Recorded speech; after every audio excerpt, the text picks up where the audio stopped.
Hello guys, welcome to my vlog. Ngayon tanghali mga kadulo. So nagluto tayo guys ng aming gulay. So dito sa probinsya mga kadulo, kasi maulan dito sa aming probinsya. Papakita natin guys yung ulan dito sa aming probinsya. Yan guys, sobrang ulan guys oh. So patuloy pa rin tayo mga kadulo nagsisikap, nag-aaral para sa pangarap natin. So yan bira. Ngayon lang tayo guys na vlog ng ganito na welcome to my YouTube channel mga kadulo. So, sa mga hindi pa guys nakasubscribe ng ating YouTube channel mga kadulo, please subscribe na po. So, ito guys yung mga recado natin dyan mga recado para sa ating asin. Ito guys, nag-ulam tayo guys ng asin nung nag-aaral tayo ng high school eh. So, second year college na po tayo mga kadulo, and 2 years na lang, makagraduate na din tayo. Tsaka lang palagi.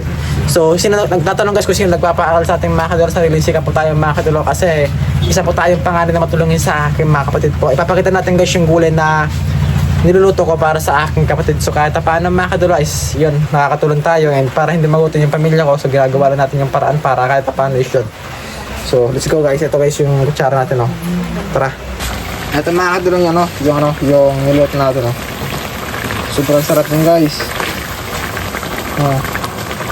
Ang tawag din sa amin mga kadulo sa salta namin ay nating. Ang bangot niyan guys ay grabe. Sobrang sarap niyan guys Kita mo ba yan?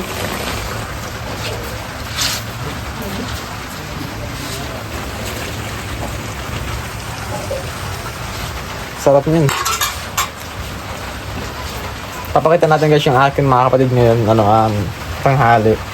So bear lang tayo makita lang long video po, kasi yun yung makita nag-release lang tayo sa salamat pa sa nag-subscribe sa atin at sa mga nagsuporta sa atin sa Facebook mga kadulo. Salamat po sa inyong lahat. So happy to 2,400,000 followers tayo sa main page natin.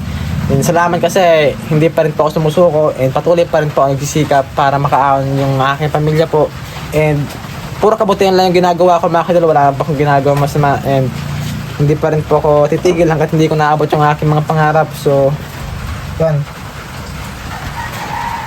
Kapag natin labas natin dito mga kadulo. Grabe. So guys, sobrang ulan dito sa aming probinsya.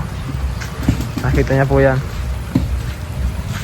Yan Kasi ito yung panggatin namin. Basa pa. Hindi tayo guys ng pambasa. Buti meron tayong shilling din na panreserba pa nag-uulan. Doon mo tayo lumuto kasi wala nga pang gatong Tapos ito guys yung mga tanim dito, gabi. Tapos kamuting kahoy ito. Basta para kahit paano mga kadulo nakakano din.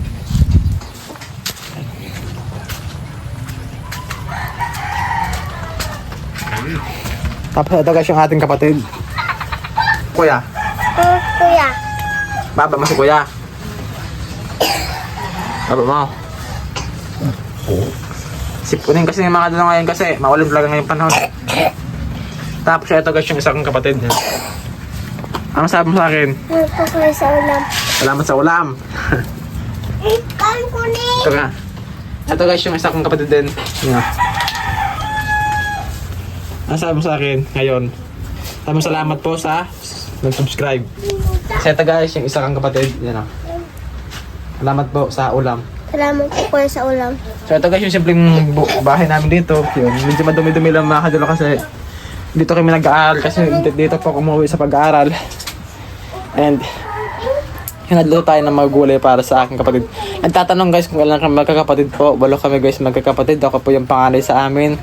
I'm 19 years old po, and yung pababa yung mga kapatid ko. Yung pababa na yun. Ako yung panganay. So patuloy lang tayo na patuloy hanggat kaya. So kakain kami ng mga kapatid ko ngayon tanghali mga kadulo. Buti naluto tayo. Masarap yung mga kadulo. Kasi dito sa probinsya, hindi dito gaano magastos kasi marami ditong gulay na pwedeng pagkuhanan. Kasi yun, bigas lang yung kailangan mo dito para makasurvive ka, para makakain ka na maayos, di ba? So salamat sa nag-subscribe mga kadulo, sa mga solid support natin dyan. Thank you po sa inyo lahat mga kadulo po.